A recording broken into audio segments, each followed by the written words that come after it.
अस्सलाम वालेकुम, welcome to my channel. मैं हूं ज़ैब शहजाद और आज मैं आपके लिए लेके आया हूं उर्दू डिज़ाइनर ऐप की क्लास नंबर 2। तो आज की क्लास में हम इमेज के कुछ बेसिक टूल्स के बारे में सीखेंगे। तो चलें स्टार्ट करते हैं।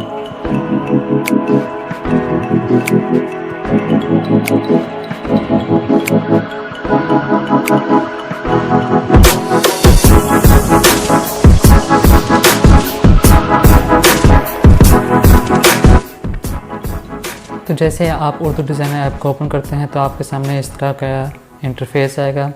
तो इसमें सबसे पहले हम न्यू डिज़ाइन पे क्लिक करेंगे और यहाँ से अपनी मर्ज़ी का कोई सा भी साइज़ सिलेक्ट कर लेंगे। जैसे कि यहाँ मैं पोर्ट्रेट साइज़ सिलेक्ट करता हूँ। तो जैसे हम साइज़ को सिलेक्ट करेंगे तो हमारे पास ये इस तरह का एक इंटरफेस आ गया हमारे पास। तो सबसे पहले यहाँ नीचे ऑप्शन दिया गया है रीसाइज़ पेपर। अगर आप चाहते हैं कि मैंने इस पेपर का जो साइज़ है वो चेंज करना है तो रीसाइज़ पेपर पर जाएंगे और यहाँ से अपनी मर्ज़ी का कोई सा भी साइज़ चेंज कर सकते हैं। जैसे ये देखें, इसके बाद ये। तो आज का जो लेक्चर है वो मैं इस साइज़ में आपको समझाऊंगा। दूसरा ऑप्शन हमारे पास है कि ट्रांसपेरेंट बैकग्राउंड। आप इसका बैकग्राउंड है वो ट्रांसपेरेंट भी कर सकते हैं, लेकिन अगर आप इसको दोबारा लेके हम चाहते हैं वापस तो यहाँ से बैकग्राउंड कलर में जाएंगे और इसको दोबारा वाइट कलर कर सकते हैं। आप वाइट कलर के अलावा आप इसका कलर कोई और भी रख सकते हैं। बहुत सारे कलर ऑप्शन दिए गए हैं, यहाँ से कलर पिक कर सकते हैं। अगर यहाँ आपके पास कोई इमेज होगी तो कलर पिकर का जो काम है हम अभी देखेंगे थोड़ी देर बाद। बाकी इसके बाद ये व्हील है, यहाँ से आप अपनी मर्ज़ी का कोई सा कलर लेके यहाँ सेलेक्ट कर सकते हैं। उसके बाद मज़ीद ऑप्शन दिए हुए हैं, यहाँ से आप अपनी मर्ज़ी का कलर सेलेक्ट कर सकते हैं। ट्रांसपेरेंसी मतलब यहाँ से आप अपने कलर को ट्रांसपेरेंट भी कर सकते हैं। ठीक है, तो अभी मैं इसको ट्रांसपेरेंट नहीं करता, इसको वाइट ही रहने देते हैं। अब आते हैं बैक पर। ये थे इसके 3 ऑप्शन। अब हम इस पे करने लगे हैं ऐड न्यू पे क्लिक। जैसे ऐड न्यू पे क्लिक करते हैं तो सबसे पहला ऑप्शन हमारे पास आता है गैलरी पिक। तो यहाँ से हम एक पिक को सेलेक्ट करते हैं। यहाँ से फाइल्स में जाता हूँ और यहाँ से मैं कोई सी भी इमेज, ये फॉर एग्जांपल इमेज है, इसको मैं ओके कर लेता हूँ। तो हमारे पास ये इमेज आ गई है। जैसे इस इमेज ये हमारे पास सेलेक्ट है। अब ये जो पीछे हमारे पास वाइट कलर है ये हमारे पास बैकग्राउंड है। जो बैकग्राउंड होता है वो मूव नहीं होता। हाँ, उसकी मॉडिफिकेशन कर सकते हैं लेकिन उसको आप मूव नहीं कर सकते। उसका बैकग्राउंड कलर चेंज कर सकते हैं लेकिन उसका साइज़ चेंज कर सकते हैं लेकिन उसको मूव नहीं कर सकते। जबकि ये ऊपर जो हमारे पास इमेज आएगी, ये इमेज हमारे पास एज अ लेयर काम करती है, यानी कि ये बैकग्राउंड के ऊपर पड़ी होती है। इसको जहाँ मर्जी चाहें ऐसे मूव कर सकते हैं। ठीक है, तो सबसे पहला जो इसका ऑप्शन है, यहाँ जब हम जैसे ही कोई इमेज सेलेक्ट करते हैं तो हमारे पास यहाँ प्लस का ऑप्शन आता है। तो प्लस के ऑप्शन में सबसे पहला ऑप्शन है फिट टू पेपर। जैसे हम इस पर क्लिक करेंगे तो ऑटोमेटिकली ये आपका जो इमेज है, आपके जो पेपर साइज़ है या आपने जो पेपर का साइज़ पहले सेलेक्ट किया हुआ था उस पर ऑटोमेटिकली ये इमेज क्या हो जाएगी, फिट हो जाएगी। आपको दोबारा करने की इसकी ज़रूरत नहीं है। अब इसके बाद सेकंड ऑप्शन आता है हमारे पास फ्लिप वर्टिकल। अच्छा, ये जो इमेज का साइज़ था जो हमने ऑटोमेटिकली फ़िट किया है, अगर आप इसको दोबारा छोटा करना चाहते हैं तो यहाँ से जाके इसको ऐसे के छोटा भी कर सकते हैं।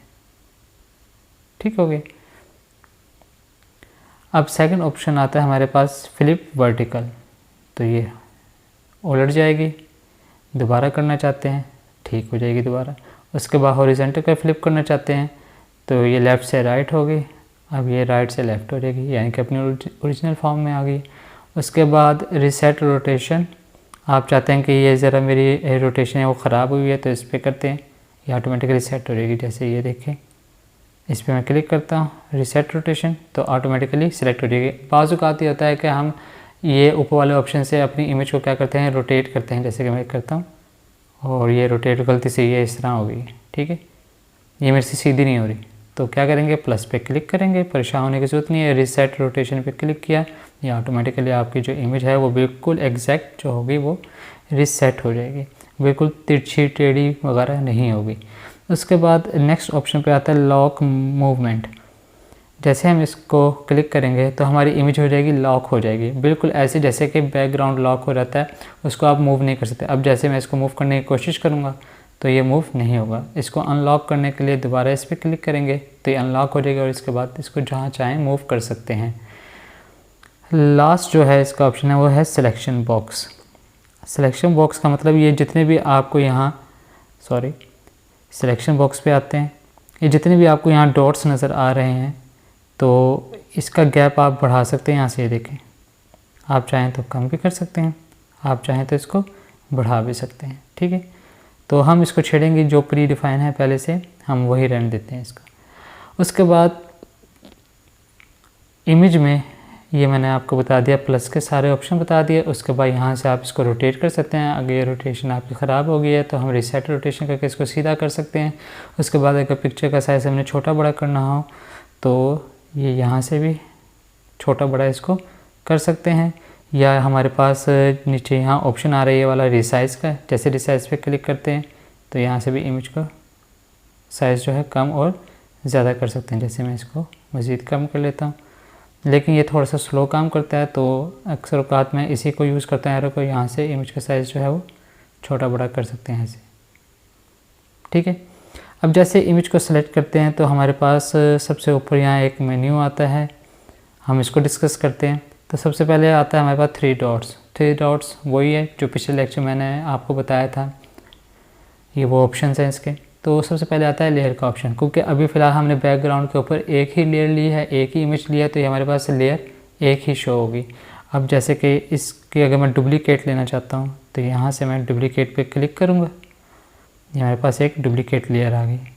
फॉर एग्ज़ाम्पल ये डुप्लीकेट लेयर है, तो इस पर क्लिक करूँगा तो हमारे पास क्या आ जाएगी, ये 2 लेयर आ गए, क्योंकि हमने एक डुप्लीकेट ली थी। अगर मैं चाहता हूँ एक डुप्लीकेट को लॉक कर दूँ तो ये वाली हमारे पास जो सामने वाली है ये लॉक हो गई है, जबकि बैक वाली जो है वो अनलॉक है, उसको मैं मूव कर सकता हूँ। जबकि फ्रंट वाली जो लॉक है इमेज, उसको हम मूव नहीं कर सकते। लेकिन अब मैं चाहता हूँ, इसका फ़ायदा क्या होता है लॉक का फ़ायदा ये होता है कि फॉर एग्ज़ाम्पल हम क्या करते हैं कि कभी कभार ये जो पीछे वाली जो बैकग्राउंड है इसको हम मूव करना चाहते हैं, तो जैसे हम इसको सेलेक्ट करते हैं तो गलती से ये फ्रंट वाली जो इमेज है सेलेक्ट हो जाती है, जिसकी वजह से सारी मॉडिफिकेशन हमारी डिस्टर्ब हो जाती है। तो इससे बचने के लिए हम क्या करते हैं कि जैसे जैसे हम लेयर में इंक्रीज़ करते जाते हैं, जैसे लेयर हमारा कंप्लीट हो जाता है, जैसे कि अब ये लेयर मैंने कंप्लीट कर लिया तो मैं इसको कर दूंगा लॉक।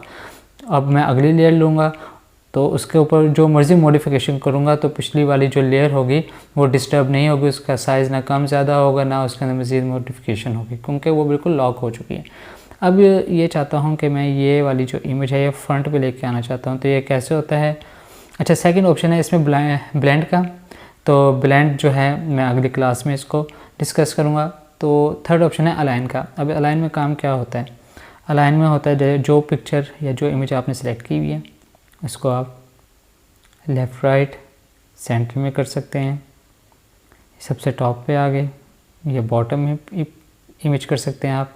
उसके बाद ये इमेज पीछे चली गई है और ये इमेज आगे आ गई, इस तरह भी कर सकते हैं। या इस इमेज को पीछे लेके जाना चाहते हैं, जैसे कहते हैं सेंड टू बैकवर्ड, ये अब सेंड टू बैकवर्ड हो गई है। जब इस पर क्लिक करेंगे तो सेंड टू फ्रंट हो गया, ठीक है, यानी कि फ्रंट पे आ गई है।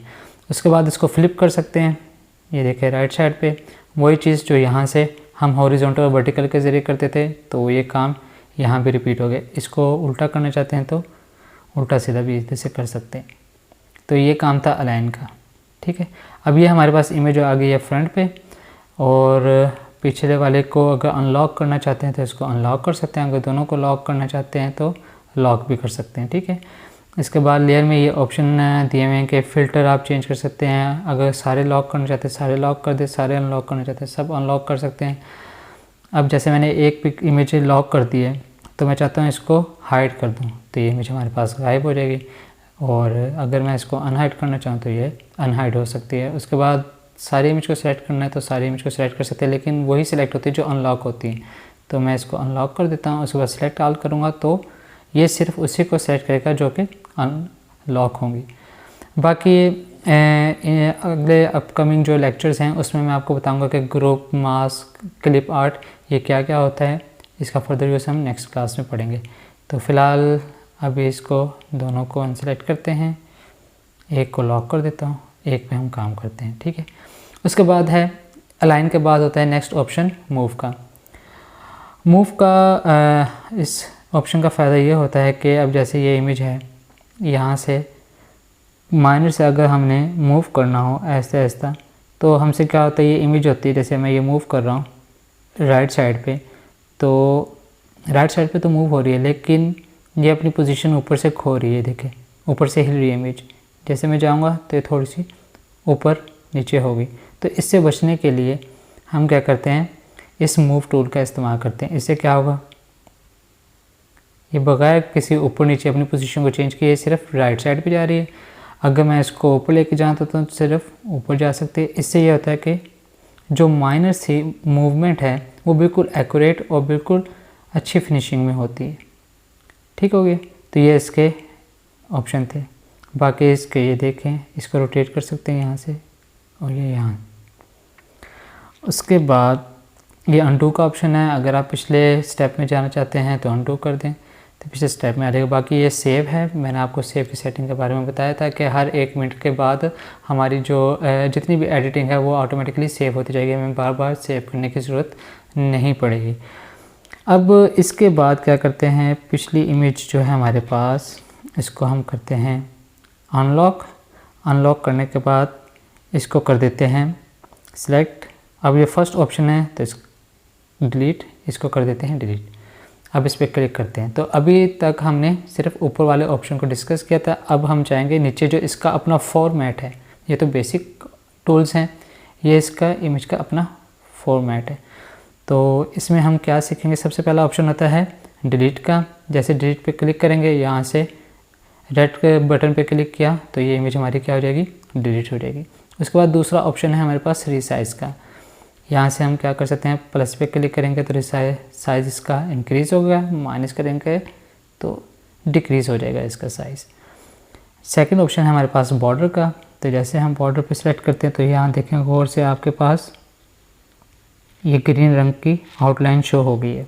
ठीक है। अगर आप रैंडम कलर लेना चाहते हैं तो यहाँ से ये रैंडम कलर आ जाएंगे। ठीक है। इसके बाद दूसरा ऑप्शन है हमारे पास कलर का। यहाँ से आप अपनी मर्ज़ी का कलर के बॉर्डर भी सिलेक्ट कर सकते हैं। ज़रा मैं थोड़ा सा बॉर्डर का जो साइज़ है वो विड्थ बढ़ा देता हूँ, तो ये मैं, ताकि आपको समझ आ जाए। ठीक है। तो सेकंड ऑप्शन था हमारे पास कलर का। कलर से हम यहाँ अपनी मर्ज़ी का कोई से भी कलर सेलेक्ट कर सकते हैं। पिक कलर, तो पिक कलर का काम क्या होता है वो मैं आपको बताता हूँ। यहाँ से अगर पूरी इमेज में आप कहीं से भी कलर पिक करना चाहते हैं तो इस पिकर को यहाँ लेके आएँ। ये देखें आपके सामने यहाँ नीचे शो हो जाएगा कलर, ये देखें ये नीचे शो हो रहा है। जहाँ जहाँ लेके जाऊँगा वैसे वैसे कलर इसका शो होगा। तो मैं चाहता हूँ इसकी ये शर्ट का कलर लेना चाहता हूँ और इसका शर्ट का कलर पिक करूँगा, तो इसके बाद अप्लाई पे क्लिक करूँगा तो ये जो बॉर्डर है ये उसी कलर का हो गया जिस कलर की शर्ट थी। इसके बाद व्हील दिए हुए हैं, स्वेच है, ट्रांसपेरेंसी है, ट्रांसपेरेंट करना चाहते हैं तो इसका फंक्शन जो है मैंने भी आपको पहले कलर ऑप्शन बता दिया था, तो हम इसको कर लेते हैं क्लोज। अब नेक्स्ट ऑप्शन में जाते हैं कि अगर आप चाहते हैं बॉर्डर जो है ये सिंगल कलर में ना हो बल्कि ग्रेडियंट्स में हो, मल्टीपल कलर्स में हो, 1 या 2 से ज़्यादा, तो यहाँ से हम इसको सिलेक्ट कर सकते हैं। जैसे ये देखें आपके सामने ये सिलेक्ट हो गया। ठीक है। तो इसको क्लोज़ कर लें। अभी फ़िलहाल मैं इसको सिंगल कलर में करना चाहता हूँ तो मैं इसको कर लेता हूँ ब्लैक। इसको क्लोज़ करेंगे। अब ग्रेडियंट्स के बाद आता है विड्थ। विड्थ आपको पता है, अगर आप इसके बॉर्डर साइज़ की विड्थ बढ़ाना चाहते हैं तो प्लस पे, अगर डिक्रीज़ करना चाहते हैं तो यहाँ से इसको डिक्रीज़ भी कर सकते हैं। इसके बाद आते हैं ऑप्शंस। तो ऑप्शंस में हमारे पास यहाँ नीचे 2 ऑप्शंस आ जाते हैं, एक आता है डैश, एक आता है लाइन ज्वाइन। जैसे हम डैश पे क्लिक करेंगे तो हमारे पास मल्टीपल डैशेस आ जाते हैं। यहाँ से हम अपनी मर्ज़ी की कोई से भी जो डैश है वो सिलेक्ट कर सकते हैं। जैसे यहाँ से मैं कर लेता हूँ सिलेक्ट, तो ये देखिए ये डैशेस आ गई। अगर मैं विड्थ को क्या कर दूँगा, थोड़ा कम करूँगा तो ये डैशेस हमारे पास बिल्कुल वाज़ेह तौर पर नज़र आना शुरू हो जाएंगी। ठीक है। यहाँ से हम चाहें तो ये दूसरी डैशेस भी कर सकते हैं, ये वाली डैशेस। ठीक है, ये डैश कर सकते हैं। उसके बाद आता है लाइन कैप। लाइन कैप में हम क्या कर सकते हैं, ये देखें इनके दरमियान क्या आ जाएगा, गैप आ जाएगा, जितना मर्ज़ी आप गैप बढ़ाना चाहें। उसके बाद लाइन ज्वाइन है, तो यहाँ से हम इसको शार्प और राउंड भी कर सकते हैं, ठीक है। जैसे आप एज पे देख रहे हैं ये बिल्कुल राउंड हो गई है, ठीक है। इसको करते हैं बैक। अब नेक्स्ट ऑप्शन बॉर्डर के बाद हमारा जो नेक्स्ट ऑप्शन है वो आता है शैडो का। ऐड पे क्लिक करेंगे तो सबसे पहले रिमूव, अगर आप इस को रिमूव करना चाहते हैं इफेक्ट को तो रिमूव पे क्लिक करेंगे, नहीं तो यहाँ से रैंडम पे क्लिक करते हैं तो आपके पास रैंडम जो है वो शैडो नज़र आएंगे। जैसे देखिए कलर चेंज हो रहा होगा, ये देखें ये कलर चेंज हो रहा है। अगर आप चाहते हैं ये रैंडम कलर नहीं लेना चाहते, अपनी मर्ज़ी का कलर लेना चाहते हैं तो यहाँ से आप अपनी मर्ज़ी का कलर कोई सा भी सिलेक्ट करते हैं। जैसे मैंने रेड कलर सेलेक्ट कर लिया है, उसके बाद इसको मैं क्लोज़ करता हूँ और अभी भी ये क्या है, शैडो का ही फॉर्मेट चल रहा है। तो थर्ड ऑप्शन है इसमें ऑप्शन का। ऑप्शन के साथ क्या कर सकते हैं कि ये जो शैडो जो हमने लिया है इसकी पोजीशन चेंज कर सकते हैं, यानी कि ये हो गया लेफ़्ट से राइट, कि आपने राइट साइड पे शैडो को लेके जाना है या लेफ़्ट साइड पे लेके जाना है, तो आप इसकी अपनी सेटिंग कर सकते हैं। सेकंड ऑप्शन इसमें आता है टॉप एंड बॉटम का, कि आप इसे ऊपर नीचे जहाँ चाहें आप इसकी मूवमेंट वहाँ से अपनी मर्ज़ी के मुताबिक सेलेक्ट कर लें। अब ये जो शैडो है ये तो अभी काफ़ी हार्ड है, तो मैं चाहता हूँ ये सॉफ्ट हो जाए, फैल जाए थोड़ा सा। तो यहाँ सॉफ्ट का ऑप्शन पे जाएंगे, इसको इंक्रीज़ करेंगे तो ये हमारे पास सॉफ्ट होता जाएगा। अगर हार्ड करना चाहते हैं तो इसकी वैल्यू कम करेंगे तो ये बिल्कुल हार्ड हो जाएगा, ठीक है। इसको बैक करेंगे। अगर आप शैडो का जो फॉर्मेट है इसको रिमूव करना चाहते हैं तो इस पर रिमूव किया तो हमारा शैडो हमारा रिमूव हो जाएगा और ये कैंसिल हो गया, ठीक है। और अगर आप ये आउटलाइन है या ये जो बॉर्डर आपने लगाया है इसको रिमूव करना चाहते हैं तो बॉर्डर पे क्लिक किया, तो जैसे किया जो आप टूल इस्तेमाल करेंगे तो उसके साथ रिमूव का भी ऑप्शन होता है। अगर आप चाहते हैं कि मैंने वो उसको रिमूव करना है तो आप क्या करें, ये आपके पास बॉर्डर है, इस बॉर्डर पे क्लिक किया, यहाँ से रिमूव कर दिया तो आपके पास बॉर्डर क्या हो जाएगा, रिमूव हो जाएगा। अब हमारे पास नेक्स्ट ऑप्शन आता है शैडो के बाद डुप्लीकेट, नाम से ज़ाहिर है। क्लिक किया तो इसकी एक डुप्लीकेट कॉपी आ जाएगी, फिर दोबारा क्लिक किया तो इसकी एक और डुप्लीकेट कॉपी आ गई। अगर आप इस डुप्लीकेट कॉपी को डिलीट करना चाहते हैं, कोई सी इमेज सेलेक्ट करें जिसको आप डिलीट करना चाहते हैं, यहाँ से डिलीट पे क्लिक किया, डिलीट हो गया। इसको डिलीट करना चाहते हैं तो ये डिलीट हो गया, ठीक है। उसके बाद लास्ट ऑप्शन इसका आता है ओपेसिटी का। ओपेसिटी का मतलब कि आप इसको कितना ट्रांसपेरेंट करना चाहते हैं, तो ये देखें ये ट्रांसपेरेंट हो गया और ये बिल्कुल ओरिजिनल शेप में, मतलब ओरिजिनल इमेज शो हो गई हमारे पास। उम्मीद करता हूँ आज की वीडियो आपको अच्छी लगी होगी। वीडियो की लेंथ बढ़ गई है लेकिन मैंने हर चीज़ आपको डिटेल में बता दी है। बाकी इनकी वर्किंग और कहाँ कैसे कैसे इसको इस्तेमाल करते हैं अभी तो मैंने सिंपल इनकी वर्किंग बताई है। तो नेक्स्ट लेक्चर्स में, नेक्स्ट वीडियो में मैं आपको बताऊँगा कि कैसे इसको इस्तेमाल करते हैं, ठीक है। अपना ख्याल रखिएगा, दुआ में याद रखिएगा। और अगर अभी तक आपने मेरा चैनल सब्सक्राइब नहीं किया तो मेरे चैनल को ज़रूर सब्सक्राइब कीजिए, लाइक कीजिए, शेयर कीजिए। मिलते हैं फिर नेक्स्ट वीडियो में, तब तक के लिए अल्लाह हाफ़िज़।